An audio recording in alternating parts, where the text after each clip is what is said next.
नमस्कार साथियों, आपका हमारे YouTube चैनल पर स्वागत है। साथियों, आरपीएससी फर्स्ट ग्रेड की तैयारी में आज हम स्कूल मैनेजमेंट का एक नया टॉपिक लेकर प्रस्तुत हुए हैं आपके सामने, और उस टॉपिक का नाम है TQM। क्या नाम है? TQM। इसकी फुल फॉर्म है, इस टॉपिक का नाम है TQM, जिसकी फुल फॉर्म है टोटल क्वालिटी मैनेजमेंट। इसकी फुल फॉर्म क्या है? Total quality management. यानी कि हम कह सकते हैं गुणवत्ता में पूर्ण सुधार का प्रबंधन। गुणवत्ता में पूर्ण सुधार का प्रबंधन। तो सबसे पहले हम ये जानना चाहेंगे कि हम TQM क्यों पढ़ रहे हैं। देखिए, हमारे सिलेबस में स्कूल मैनेजमेंट है। अब स्कूल मैनेजमेंट में हम स्कूल के विषय के बारे में बात करेंगे, स्कूल के बारे में बात करेंगे। तो वे सभी क्रियाकलाप जो स्कूल की गुणवत्ता में सुधार के लिए जरूरी हैं, वे सभी योजनाएं, वे सभी कार्यक्रम जो केंद्र सरकार और राज्य सरकार द्वारा स्कूल की गुणवत्ता में सुधार करने के लिए चलाए जाते हैं, उनको सम्मिलित रूप से कहा जाता है TQM। क्या कहा जाता है? TQM। तो अगर मैं TQM को बोलना चाहूँ, TQM क्या है? TQM क्या है? तो विद्यालय या शिक्षण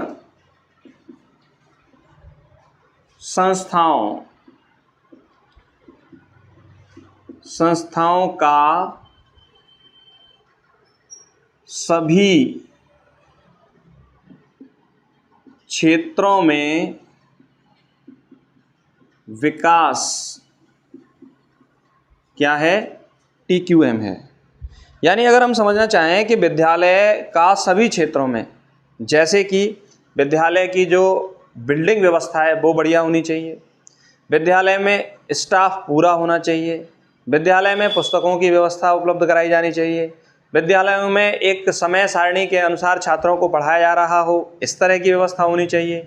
विद्यालय में नियमित रूप से टेस्ट लिए जाते हों, विद्यालय में समय समय पर मूल्यांकन किया जाता हो, विद्यालय में छात्रों को लिए खेलकूद की व्यवस्था की गई हो, विद्यालय में सभी तरह के प्रायोगिक कार्य किए जाते हों, विद्यालय में छात्रों के मानसिक विकास के समुचित अवसर, शारीरिक विकास के अवसर, सामाजिक विकास के अवसर उपलब्ध कराए जाते हों। तो इस तरह से छात्रों के सर्वांगीण विकास के लिए जो भी कार्यक्रम या शैक्षिक कदम उठाए जाते हैं, वो सारे के सारे किसके अंतर्गत आते हैं? TQM के अंतर्गत आते हैं। यानी विद्यालय में शिक्षा की गुणवत्ता में सुधार की प्रक्रिया को, विद्यालय में शिक्षा की गुणवत्ता में सुधार की प्रक्रिया को कहा जाता है TQM। यानी TQM क्या करता है कि विद्यालय में शिक्षा को कैसे सुधारा जा सकता है, इस बारे में बताता है कि हमें क्या क्या कदम उठाए जाने चाहिए जिसके द्वारा हम विद्यालय की समस्त शिक्षण व्यवस्थाओं को सुधार सकें। तो यही कारण है कि TQM का सिलेबस हमारे आरपीएससी फर्स्ट ग्रेड के स्कूल मैनेजमेंट में दिया गया है, और इसीलिए हमें ये TQM पढ़ना पड़ रहा है। तो TQM क्यों जरूरी है? TQM क्यों जरूरी है? आप सोचिए कि मान लीजिए विद्यालय एक बार खोल दिए जाएं और खोलने के बाद उन पर समय समय पर ध्यान न दिया जाए, उनका मूल्यांकन ना किया जाए, तो क्या विद्यालय सुचारू रूप से चल पाएंगे? नहीं चल पाएंगे, क्योंकि उस विद्यालय के कर्मचारियों में कार्य के प्रति नीरसता आ जाएगी, और जब नीरसता आ जाएगी तो हम अपने शिक्षा के उद्देश्यों को कभी प्राप्त नहीं कर सकते। इसीलिए समय समय पर केंद्र सरकार, राज्य सरकार के द्वारा शैक्षिक कार्यक्रम, ट्रेनिंग कार्यक्रम और विभिन्न तरह के प्रोग्राम, छात्रों के लिए प्रतियोगी परीक्षाएं और अलग अलग तरह के खेलकूद का आयोजन किया जाता है, जिससे कि विद्यालय में छात्रों का क्या हो सके? सर्वांगीण विकास हो सके। तो अब हम समझते हैं कि TQM की अवधारणा का विकास किसने किया। TQM की अवधारणा का विकास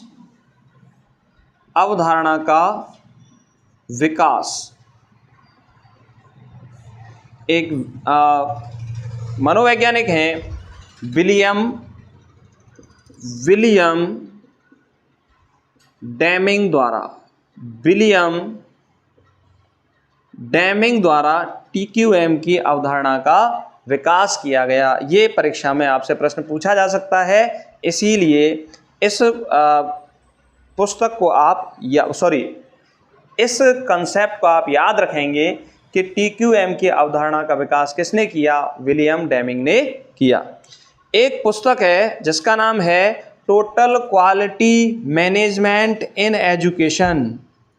टोटल क्वालिटी मैनेजमेंट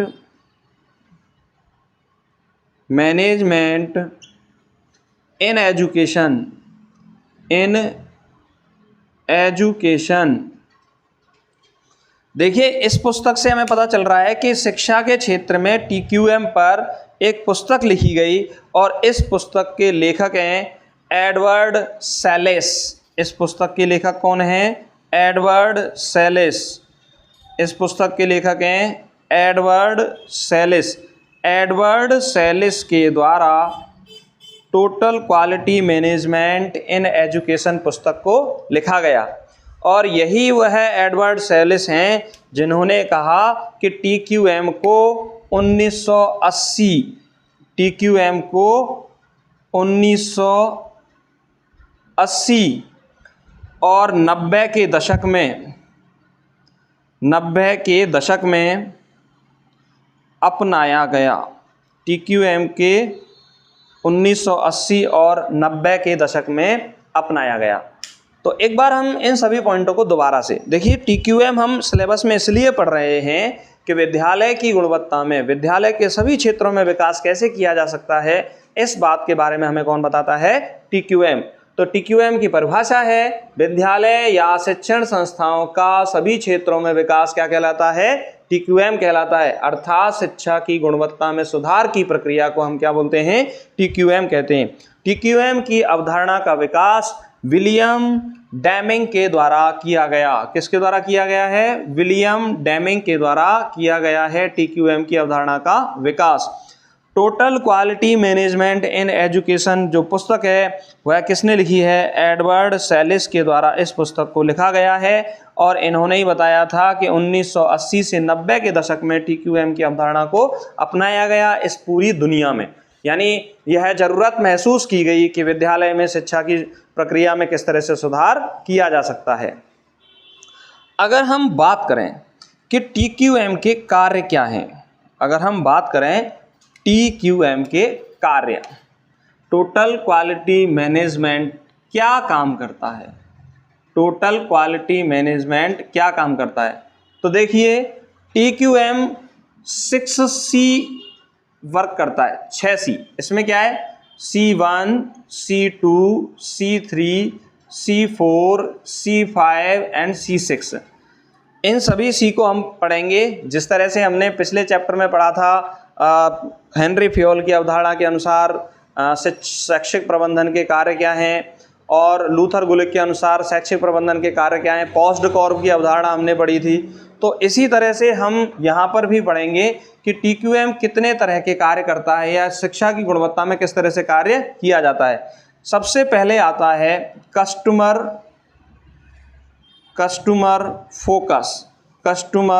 फोकस, ग्राहक केंद्रित यानी टोटल क्वालिटी मैनेजमेंट में सबसे पहले ग्राहक का चयन किया जाता है। अब विद्यालय में ग्राहक कौन हो गए? विद्यालय यानी सरकार के लिए जिस विद्यालय में सुधार करना है वो उसके लिए क्या हो जाएगा? कस्टमर हो जाएगा। तो सबसे पहले किसका चयन किया जाता है? कस्टमर फोकस पर ध्यान दिया जाता है। उसके बाद कोऑपरेशन, उस विद्यालय से यह इच्छा रखी जाती है कि वह सरकार के कार्यों में सहयोग दें और जो भी योजनाएं सरकार के द्वारा चलाई जा रही हैं उन सभी योजनाओं को अपने विद्यालय में चलवाएं, उन सभी योजनाओं को अपने विद्यालय में लागू करवाएं और समय समय पर सरकारी कार्यक्रमों में वो भाग लेते रहें। तो इस कार्य को कहा जाता है समन्वय। फिर तीसरा C कहलाता है इम्प्रूवमेंट, कंटिन्यूअस इम्प्रूवमेंट, सतत सुधार, सतत सुधार, यानी कि ये कहता है, इस कार्य के अंतर्गत ये बात आती है सतत सुधार, सतत सुधार। इस कार्यक्रम के अंतर्गत ये बात आती है कि भाई ऐसा नहीं है कि कोई कार्य या कोई नवाचार या कोई नया तरीका विद्यालय में एक बार शुरू किया जाएगा तो वो एक बार में ही समाप्त हो जाएगा, ऐसा नहीं है। इस लगातार सुधार की प्रक्रिया को अपनाए जाना चाहिए, तभी हम शिक्षा के लक्ष्यों को प्राप्त कर सकते हैं, अदरवाइज हम शिक्षा के लक्ष्यों को प्राप्त नहीं कर सकते। तीसरा है कल्चर। तीसरा क्या है? कल्चर। कल्चर यानी विद्यालय में सांस्कृतिक कार्य किए जाने चाहिए, यानी जो हमारी संस्कृति को, हमारे समाज को बनाए रखने के जो काम हैं, व्यवस्थाएं हैं, उन सभी व्यवस्थाओं को विद्यालय में लागू किया जाना चाहिए। पांचवा सी है कमिटमेंट। कमिटमेंट, पांचवा सी है कमिटमेंट। कमिटमेंट का मतलब ये होता है कि विद्यालय में यह निर्णय लिया जाना चाहिए कि हम किस तरह से इस विद्यालय की गुणवत्ता में क्या कर सकते हैं, सुधार कर सकते हैं। तो इस कार्य को हम क्या बोलते हैं? कमिटमेंट कहते हैं। और तीसरा है कंट्रोल, यानी कि सबसे लास्ट वाला है कंट्रोल। अंतिम सी जो है वो कंट्रोल। प्रारंभिक सी क्या है? Customer focus. प्रारंभिक सी क्या है? Customer focus. और अंतिम सी क्या है? कंट्रोल। यानी जो भी कार्य हम कर रहे हैं उन सभी कार्य प्रणालियों पर हमें नियंत्रण रखना चाहिए। तो इस तरह से टोटल क्वालिटी मैनेजमेंट 6C वर्ग पर कार्य करता है कि किस तरीके से हम उसको नियंत्रण के द्वारा उस कार्य को हम कर सकते हैं। कुल मिलाकर ये समझिए आप कि विद्यालय में हमें उसकी गुणवत्ता में सुधार करना है। आपने देखा होगा कि बहुत सारे विद्यालय ऐसे होते हैं जो कहते हैं भाई कि ये विद्यालय सही नहीं है, इसमें हम एडमिशन नहीं लेंगे, और वो विद्यालय बढ़िया है। तो इसका मतलब कहीं ना कहीं छात्र ने, अभिभावकों ने या समाज ने यह डिसाइड कर रखा है कि वो विद्यालय किन मानदंडों पर सही नहीं है और दूसरा विद्यालय किन मानदंडों पर सही है। तो जो विद्यालय जिन मानदंडों पर सही होता है, इसका मतलब यह है कि उसने अपनी गुणवत्ता में क्या किया है? सुधार किया है, और लगातार वह TQM का क्या करता जा रहा है? प्रयोग करता जा रहा है। तो अगर हम बात करें 6C क्या हो गए? 6C हो गए। पहला C कस्टमर फोकस, दूसरा C कोऑपरेशन, तीसरा C कंटिन्यूअस इंप्रूवमेंट, चौथा C है कल्चर, पांचवा C है कमिटमेंट, और छठवां C इंडिकेट करता है कंट्रोल को। किसको इंडिकेट करता है? कंट्रोल को। तो इस तरह से हमने इसके कार्यों के बारे में क्या की है? चर्चा की है। अगर हम बात करें कि भाई ओवरऑल वास्तव में TQM क्या काम करता है, ओवरऑल यदि हम बात करें कि किस तरह से TQM काम करता है, तो TQM के जो मुख्य कार्य हैं, प्रमुख कार्य हैं, TQM के प्रमुख कार्य, अगर प्रमुख कार्य के बारे में मोटा मोटी समझा जाए कि प्रमुख कार्य इसके कौन कौन से हो सकते हैं, तो इसके प्रमुख कार्य, 2 प्रमुख कार्य हैं। कितने प्रमुख कार्य हैं? 2। शिक्षा के क्षेत्र में कमियों को पहचान कर उनको दूर करना। सबसे पहला कार्य क्या है? शिक्षा के क्षेत्र में कमियों को पहचान कर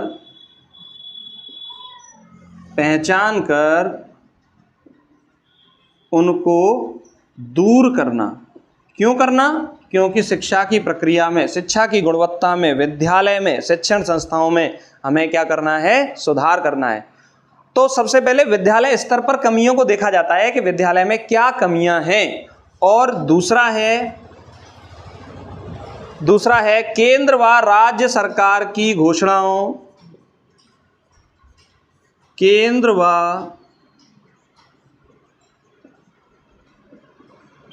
राज्य सरकार की घोषणाओं,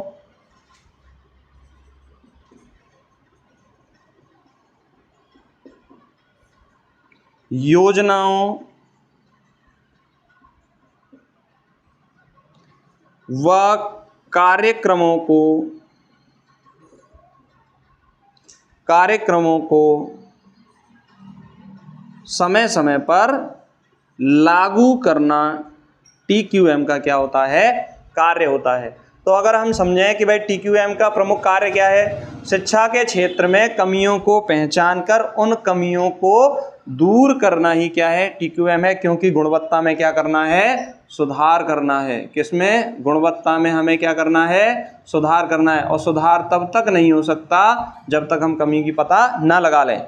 और केंद्र सरकार ने छात्रों के लिए, विद्यालय के लिए जिन जिन कार्यक्रमों को निर्धारित किया है, जो जो योजनाएं चलाई हैं, उन सभी योजनाओं को समय पर लागू करवाना क्या कहलाता है, TQM का प्रमुख कार्य है। तो अब हम यहाँ तक दोस्तों हमने TQM के कार्यों के बारे में बात की। अब हम बात करेंगे TQM के तत्व कौन कौन से होते हैं। TQM के तत्व यानी टोटल क्वालिटी मैनेजमेंट में कौन कौन शामिल है और किस तरह से उनको क्या किया जाता है, लागू किया जाता है। तो देखिए TQM के तत्व, TQM के तत्व, TQM के तत्व। एक मनोवैज्ञानिक है बास-टेंगल। कौन है, बास-टेंगल। बास-टेंगल के अनुसार TQM के 4 तत्व हैं। कितने तत्व हैं, 4 तत्व हैं। कौन कौन से हैं, संबंध।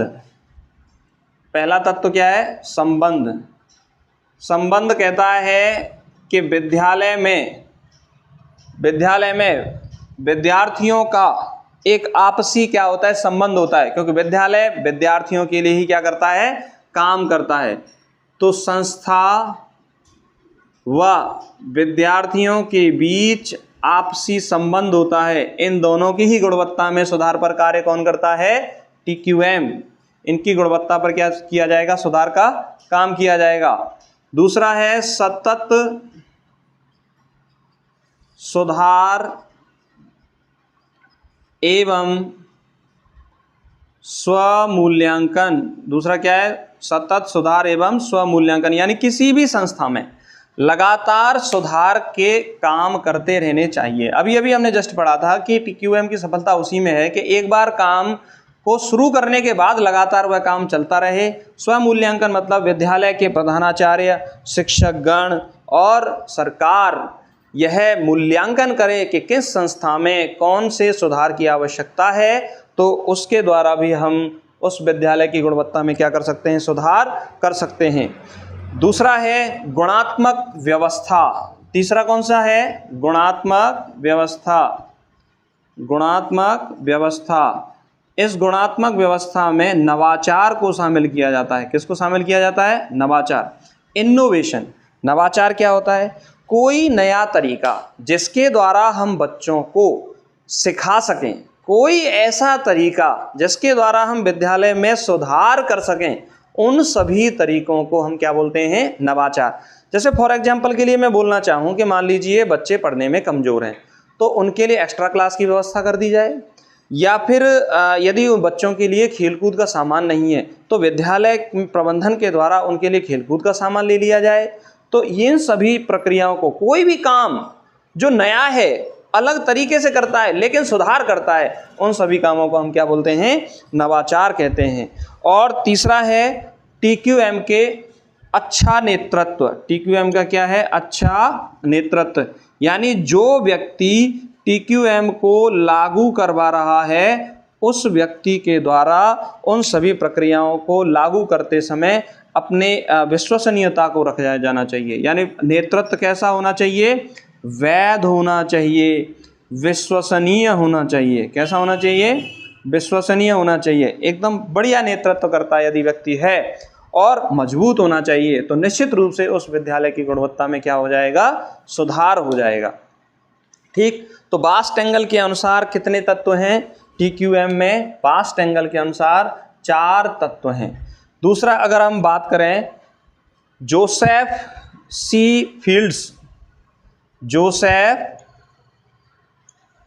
जोसेफ सी फील्ड्स के अनुसार कितने तत्व हैं, तो ये याद रख लेना 7 तत्व हैं। कितने तत्व हैं, 7। इसको याद रखने का तरीका ऐसे होगा, देखिए फील्ड में 7 दो, यानी विद्यालय के फील्ड में क्या दो, 7 दो।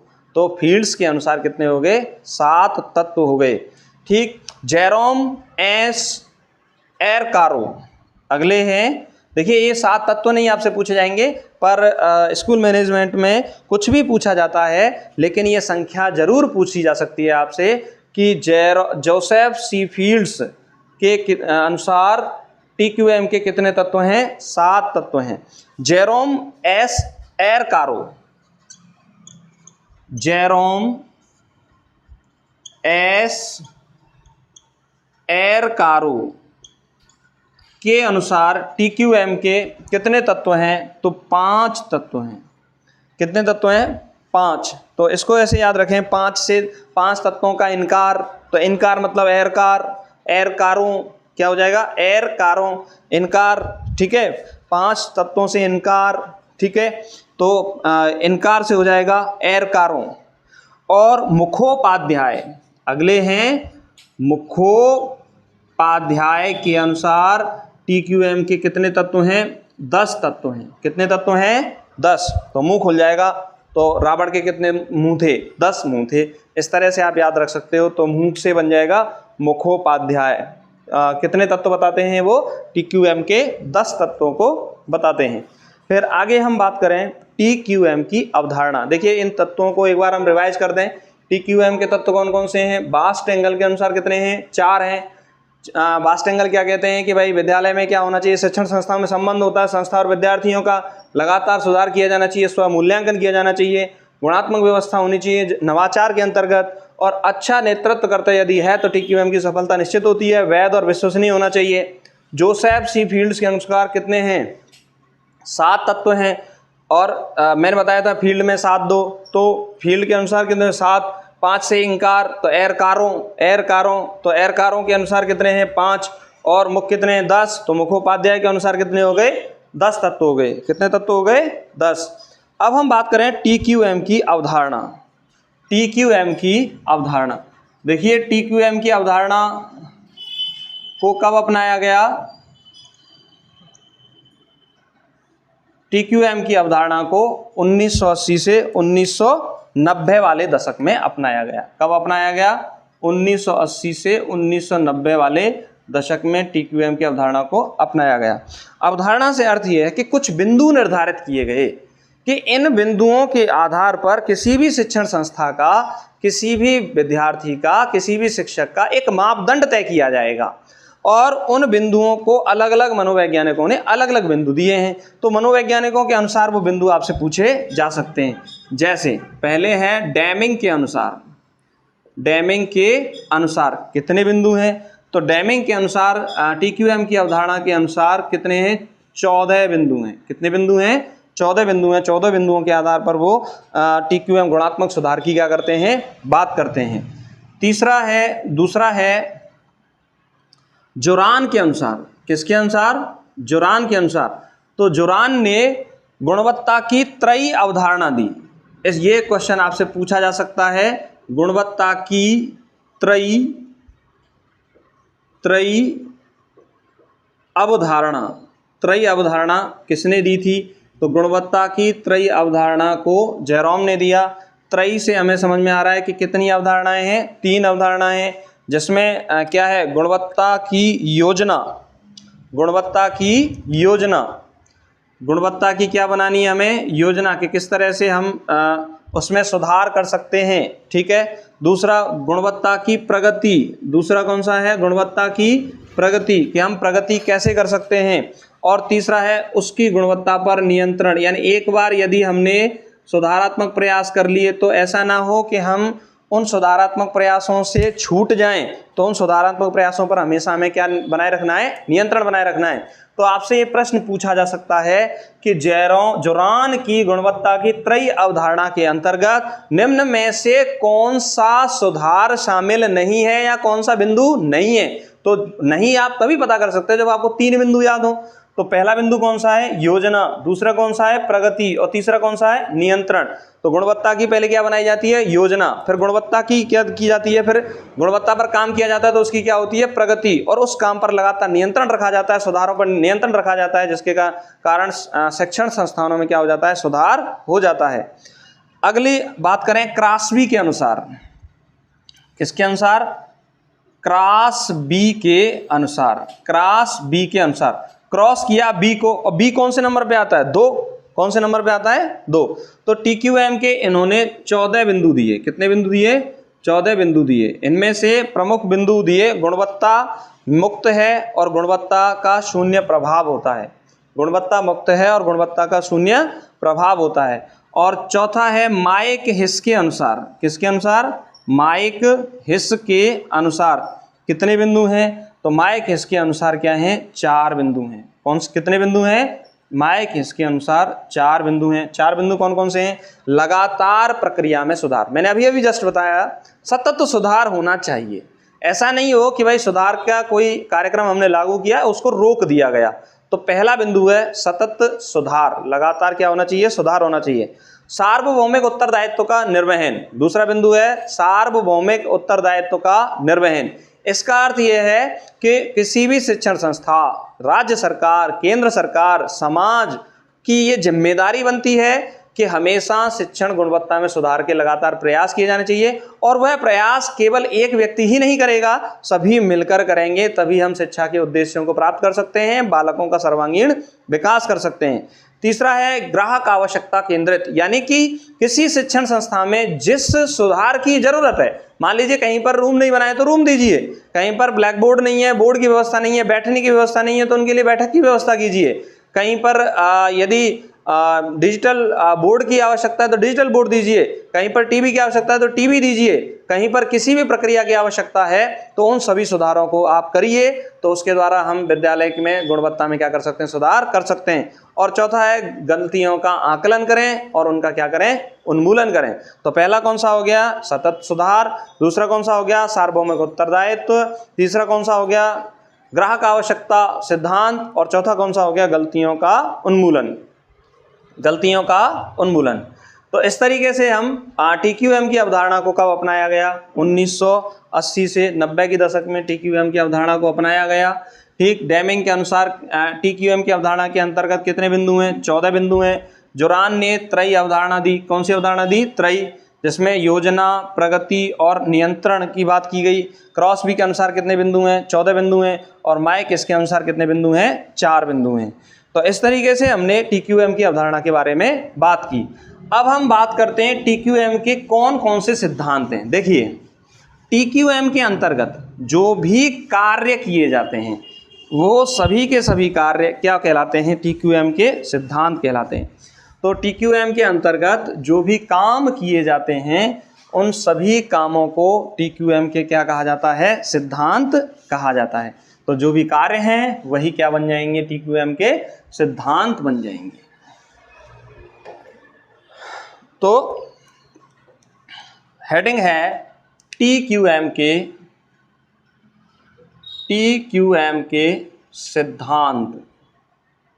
TQM के सिद्धांत। पहला सिद्धांत है कि गुणवत्ता में जो सुधार है वह क्या होना चाहिए? ग्राहक केंद्रित। क्या होना चाहिए? ग्राहक केंद्रित। ये भी तो एक कार्य ही तो है।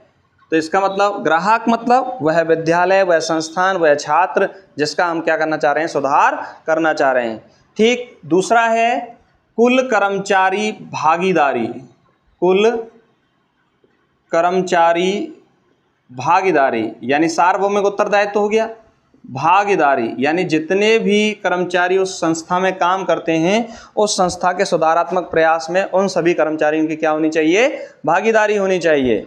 तीसरा है प्रक्रिया केंद्रित, यानी जो भी सुधार किए जा रहे हैं उन सभी सुधारों पर लगातार नज़र रखी जानी चाहिए कि इन सुधारों को हम किस तरह से कर रहे हैं और इन सुधारों की सफलता को हम कहाँ तक प्राप्त कर पाए हैं। चौथा है एकीकृत प्रणाली। चौथा क्या है? एकीकृत प्रणाली। चौथा क्या हो गया? एकीकृत प्रणाली, यानी कि हम उन सुधारों को जब कर रहे हैं तो मिलकर एक साथ उनको क्या किया जाना चाहिए? लागू किया जाना चाहिए, जिसके द्वारा वह सुधार लागू हो जाए और लागू होने के बाद उनका एक प्रभाव हमें उस विद्यालय में, उस संस्था में दिखाई पड़े। पांचवा है रणनीतिक व व्यवस्थित दृष्टिकोण, यानी जो भी सुधार किए जा रहे हैं वह एक निश्चित रणनीति से होने चाहिए और एक निश्चित व्यवस्था होनी चाहिए जिसके द्वारा वो सुधार किए जा रहे हैं, तो उन सुधारों को हम बोलेंगे रणनीतिक एवं व्यवस्थित दृष्टिकोण। क्या कहेंगे? रणनीतिक एवं व्यवस्थित दृष्टिकोण। चौथा है सतत सुधार, निरंतर सुधार किए जाने चाहिए लगातार। ऐसा नहीं हो कि एक बार सुधार करने के बाद उस प्रक्रिया को रोक दिया जाना चाहिए। सातवां जो सिद्धांत है वह है तथ्य आधारित निर्णय लेना। सातवां सिद्धांत क्या है? तथ्य आधारित निर्णय लेना। यानी कि कोई भी यदि निर्णय लिया जाएगा सुधारात्मक प्रक्रियाओं में, तो वो ऐसे ही हवा में निर्णय नहीं ले लिया जाएगा, सोचा जाएगा, समझा जाएगा और तब उसको क्या किया जाएगा? लागू किया जाएगा। तो इस सुधार को हम बोलते हैं तत्व आधारित निर्णय का सुधार। और चौथा है संचार। चौथा क्या है? संचार। देखिए, जब तक संचार प्रणाली अच्छी नहीं होगी तब तक विद्यालय का छात्रों से और विद्यालय का अपने अधिकारियों से, अधिकारियों का संस्थाओं से और अलग अलग डाइटों का केंद्रीय संस्था से और राज्यों का केंद्र से संपर्क नहीं हो पाएगा। जब तक ये संपर्क नहीं होगा तब तक उस विद्यालय व्यवस्था में सुधार नहीं होगा। टीक्यूएम को हम अच्छी तरह से लागू नहीं कर पाएंगे। तो इसीलिए टीक्यूएम को क्या कहा जाता है? संचार में भागीदार कहा जाता है। क्या बोला जाता है? संचार में भागीदार। अगर संचार अच्छा है तो गुणवत्ता में सुधार भी बहुत अच्छा किया जा सकता है। एक मनोवैज्ञानिक हैं क्विन हैरिस के अनुसार टीक्यूएम के कितने सिद्धांत हैं? क्विन हैरिस के अनुसार टीक्यूएम के 7 सिद्धांत हैं। ये डायरेक्ट आपसे प्रश्न पूछा जा सकता है कि क्विन हैरिस के अनुसार टीक्यूएम के 7 सिद्धांत हैं। देखिए, सिद्धांत वही हैं जो काम किए जाते हैं, बस उनको नाम दे दिए जाते हैं। ग्राहक केंद्र सिद्धांत, कुल कर्मचारी भागीदारी सिद्धांत, प्रक्रिया केंद्र सिद्धांत, एकीकृत प्रणाली सिद्धांत, रणनीतिक व्यवस्थित दृष्टिकोण सिद्धांत, निरंतर सुधार सिद्धांत, तथ्य आधारित निर्णय लेने का सिद्धांत और संचार की व्यवस्था का सिद्धांत। अब हम बात करें कि टीक्यूएम के लिए भारत में कौन कौन सी संस्थाएं काम कर रही हैं। तो अगर हम प्रमुख संस्थान के बारे में बात करें, किनके बारे में बात करें? प्रमुख संस्थान जो भारत में टीक्यूएम के लिए काम कर रही हैं, तो पहली संस्थान है BIS।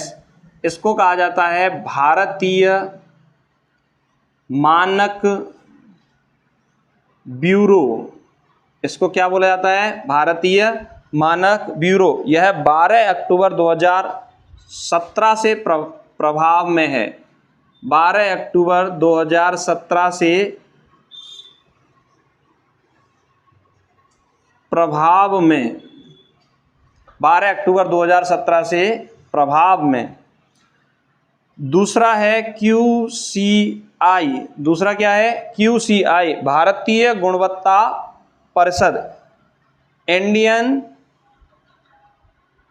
Quality council. भारतीय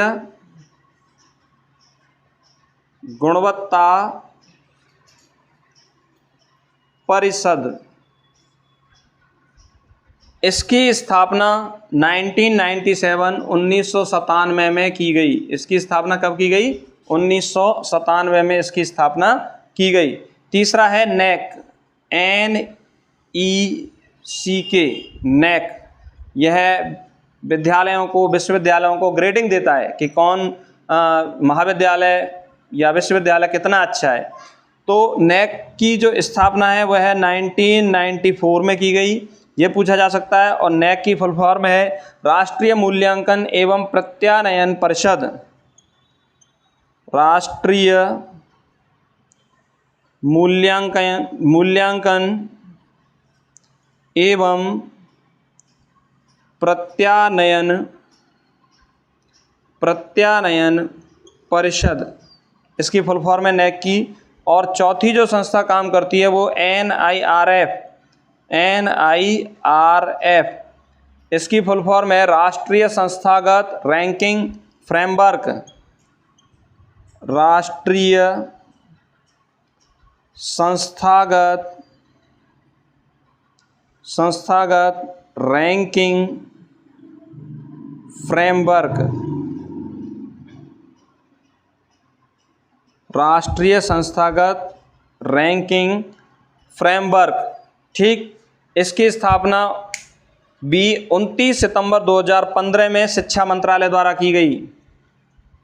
29 सितंबर 2015 में शिक्षा मंत्रालय के द्वारा इसकी स्थापना की गई। तो आपसे यह प्रश्न पूछा जा सकता है कि विद्यालयों की गुणवत्ता सुधार में कौन कौन सी संस्थाएं काम कर रही हैं भारत में।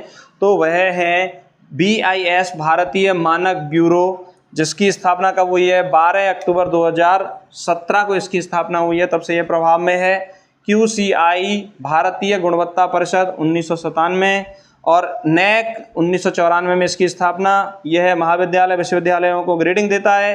राष्ट्रीय मूल्यांकन एवं प्रत्यायन परिषद इसकी पूरी फुल फॉर्म है।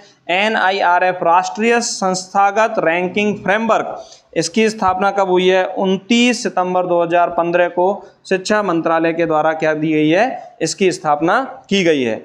अब हम बात करें कि जो TQM में विभिन्न सूचकांक दिए जाते हैं, और वे कौन कौन से सूचकांक हैं जो TQM में दिए जाते हैं, तो इसके ऊपर भी एक बार विचार कर लेते हैं कि TQM, टोटल क्वालिटी मैनेजमेंट के अंतर्गत कौन कौन से सूचकांक दिए जाते हैं। तो हेडिंग है TQM के सूचकांक। सभी छात्र इसको नोट भी करते रहें, जिससे कि आपका एक नोट्स तैयार हो जाए और एग्ज़ाम टाइम पर आपको रिवीजन करने में कोई दिक्कत ना रहे। और इस क्लास को उसी तरह से पढ़ाया जा रहा है जैसे आप किसी ऑफलाइन संस्था में बैठकर पढ़ रहे हैं, तो वैसे ही आपको अनुभव दिया जा रहा है। देखिए, TQM के जो पहला सूचकांक है वह है SEQI। पहला सूचकांक कौन सा है? SEQI, school education quality index. इसकी फुल फॉर्म क्या है? स्कूल एजुकेशन क्वालिटी इंडेक्स, ठीक। इसको कौन जारी करता है? जारीकर्ता, यानी कौन इसको जारी करता है? नीति आयोग। नीति आयोग और शिक्षा मंत्रालय, मिनिस्ट्री ऑफ एजुकेशन, शिक्षा मंत्रालय। इसका पहले क्या नाम था? MHRD, मानव विकास मंत्रालय। अगला है विश्व बैंक, यानी नीति आयोग, शिक्षा मंत्रालय और विश्व बैंक मिलकर SEQI इंडेक्स देते हैं, स्कूल एजुकेशन क्वालिटी इंडेक्स देते हैं, जो भारत में स्कूलों को रैंकिंग प्रदान करते हैं, राज्यों को भी रैंकिंग प्रदान करते हैं कि किन राज्यों में अच्छे स्कूल हैं और कौन सा स्कूल उस राज्य का सबसे बढ़िया है, कौन सा जिला बढ़िया है और उस जिले में कौन सा स्कूल बढ़िया है। तो ये सारी रैंकिंग इनके द्वारा दी जाती है। अगर हम आगे बात करें कि इसका जो रेफरेंस ईयर है, संदर्भ वर्ष, किस रेफरेंस के आधार पर ये इंडेक्स निकालते हैं, तो रेफरेंस ईयर आपसे पूछा जा सकता है 2016 है। और आधार वर्ष की यदि पूछ ले तो आधार वर्ष है 2005 और 6। पहली बार कब जारी हुआ? पहली बार जारी हुआ यह 2005 और 6 में, क्योंकि उसी समय ये लागू हुआ था और उसी समय में ये लागू हुआ था। कितने बिंदुओं पर TQM इंडेक्स जारी किया जाता है? 30 बिंदुओं पर। कितने बिंदुओं पर? 30 बिंदुओं पर ये TQM इंडेक्स क्या है? आधारित है। और यदि हम बात करें कितनी श्रेणियों में दिया जाता है? 2 श्रेणियों में TQM इंडेक्स दिया जाता है। पहली श्रेणी कौन सी है?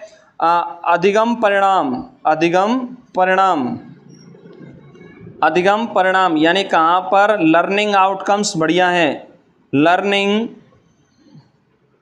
आउटकम्स अच्छे हैं, एक तो इस श्रेणी में दिया जाता है। और दूसरी श्रेणी है शासन व प्रबंधन, किस विद्यालय में शासन अच्छा किया जा रहा है, वह कौन से विद्यालय में सही तरीके से TQM की योजना को लागू किया जा रहा है। इन 2 श्रेणियों में यह इंडेक्स क्या किया जाता है? जारी किया जाता है।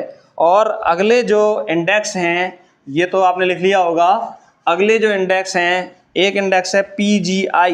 कौन सा इंडेक्स है? PGI।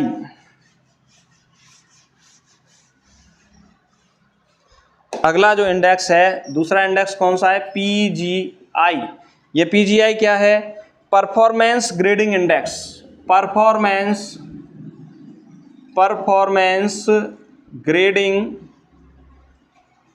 इंडेक्स, यानी कि राज्यों की शिक्षा गुणवत्ता में क्या परफॉर्मेंस है, जिलों की शिक्षा गुणवत्ता में क्या परफॉर्मेंस है, और जिलों के विद्यालयों की, राष्ट्रीय स्तर पर विद्यालयों की शिक्षा गुणवत्ता में क्या परफॉर्मेंस है, उसे हम बोलते हैं PGI, परफॉर्मेंस ग्रेडिंग इंडेक्स। और तीसरा जो इंडेक्स है वो है NAS, नेशनल अचीवमेंट सर्वे। नेशनल अचीवमेंट सर्वे, यानी इसके आधार पर हम ये पता करते हैं कि हमने अपने शैक्षिक लक्ष्यों को कितना हासिल कर लिया है, किस राज्य ने अपने शैक्षिक लक्ष्यों को अच्छा हासिल किया है, किस जिले ने अपने शैक्षिक लक्ष्यों को हासिल किया है, किस विश्वविद्यालय ने शैक्षिक लक्ष्यों को हासिल किया है। तो इसके आधार पर ये इंडेक्स दिए जाते हैं। तो TQM में कितने इंडेक्स दिए जाते हैं? 3 इंडेक्स दिए जाते हैं प्रमुख रूप से, और वो कौन कौन से हैं? SEQI, school education quality index. इसको जारी करता कौन है? नीति आयोग, शिक्षा मंत्रालय, विश्व बैंक। संदर्भ वर्ष इसकी क्या है? 2016-17। आधार वर्ष क्या है इसका? 2005-6। पहली बार कब जारी हुआ? 2005-6 में। कितने बिंदुओं पर आधारित है ये? 30 बिंदुओं पर आधारित है। कितनी श्रेणियों में दिया जाता है? 2 श्रेणियों में। पहला कौन सा है? लर्निंग आउटकम्स, अधिगम परिणाम, और दूसरा शासन कैसे किया जा रहा है और विद्यालय का प्रबंधन कैसा है। दूसरा जो इंडेक्स है वो परफॉर्मेंस ग्रेडिंग इंडेक्स, और तीसरा है नेशनल अचीवमेंट सर्वे। ये इंडेक्स TQM के अंतर्गत जारी किए जाते हैं। इसी के साथ हमारा ये चैप्टर समाप्त होता है। आपको ये चैप्टर कैसा लगा कमेंट सेक्शन बॉक्स में ज़रूर बताना, और इसी तरह से आपके लिए नए नए टॉपिक्स बहुत कम समय में स्कूल मैनेजमेंट के आते रहेंगे और एकदम सरल भाषा में आपको समझाया जाएगा। और आशा करता हूँ कि आपको ये टॉपिक समझ में आया होगा। नमस्कार, धन्यवाद।